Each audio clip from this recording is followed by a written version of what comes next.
বাংলার 30 থেকে 40 লক্ষ উলামায়ে কেরাম আমাদের দিকে তাকিয়ে রয়েছে, কারণ তাদের কণ্ঠ, তাদের সে আওয়াজগুলো আমরা যেন জাতীয় সংসদ থেকে দিতে পারি। তার মধ্যে অন্যতম একটি হলো, মা কানা মুহাম্মাদুন আবা আহাদিম মির রিজালিকুম ওয়ালাকির রাসূলুল্লাহি ওয়া খাতামান নাবিয়্যিন ওয়া কানা আল্লাহু বিকুল্লি শাইইন আলিমা। আপনি জানেন, নবীর পরে আল্লাহ নবী হচ্ছে আমার ইমানের অংশ, আমার ইমানের পার্ট।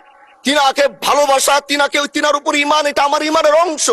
তিনি আমার শেষ নবী, যেটা কোরআন ঘোষণা দিয়েছে। নবীও বলেছে আনা খাতামুন নাবিয়্যিন আলা নাবিয়্যা বাদি, আমি শেষ নবী, আমার পরে কোনো নবী আসবে না। কিন্তু মাননীয় স্পিকার, দুঃখের সাথে বলতে হয়, বাংলাদেশে এরকম একটি পার্ট রয়েছে, যেই পার্টের এক অংশ মানুষ, তারা নবীকে অস্বীকার করে, তারা মুসলমান দাবি করে। এবং এই বিষয়ে অনেকের ধারণা আছে, তারা জানে এই আন্দোলন করতে গিয়ে অনেক মুসলমানকে রাস্তায় শহীদ হতে হয়েছে, আন্দোলন করতে হয়েছে। স্বাধীনতার পর থেকে আজও সে আন্দোলন চলছে, কিন্তু আজও পর্যন্ত সেটা পাইনি। আমি মাননীয় প্রধানমন্ত্রীকে বলবো, আপনি বাংলাদেশে একটি ইতিহাস রচনা করে যাবেন।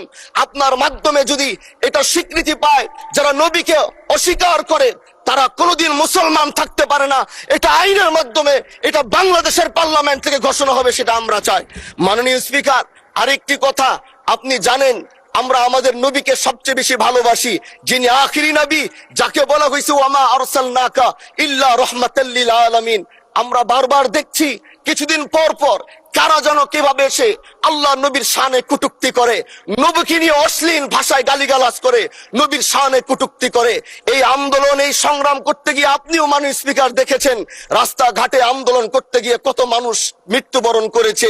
যদি একবার বাংলাদেশের আইনে, কারণ মুসলমান যদি আমাদের বাংলাদেশের পার্সেন্টেজ অনুযায়ী আমাদের অবশ্যই মুসলমানদের সংখ্যা এই দেশে অনেক বেশি। আমরা তো অন্য কিছু চাচ্ছি না। এই দেশের মানুষ নামাজ না পড়লেও যদি কেউ নবীকে কটূক্তি করে, তার কলিজা ছিঁড়ে যায়, সে রাজপথে নেমে যায়। আমি বলবো, যারা নবীকে কটূক্তি করে, নবীর নামে গালিগালাজ করে, এদের মৃত্যুদণ্ড, এই আইনটাও যেন বাংলাদেশের এই সংসদ থেকে পাশ করা হয়।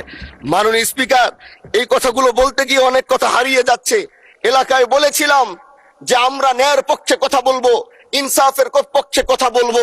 তখন অনেকে হাত ধরে বলেছিল, হানজালা ভাই, জাতীয় সংসদে যখন যাবেন একটু বইলেন হাদি হত্যার বিচারটা যেন হয়।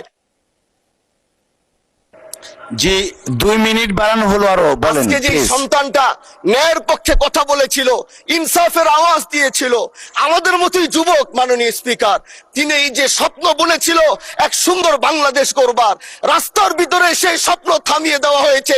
এই বিচার যদি না হয়, তাহলে আমাদের মতো হামজালাদের নিরাপত্তাও রাস্তায় কেউ দিতে পারবে না, মাননীয় স্পিকার। এজন্য আপনার মাধ্যমে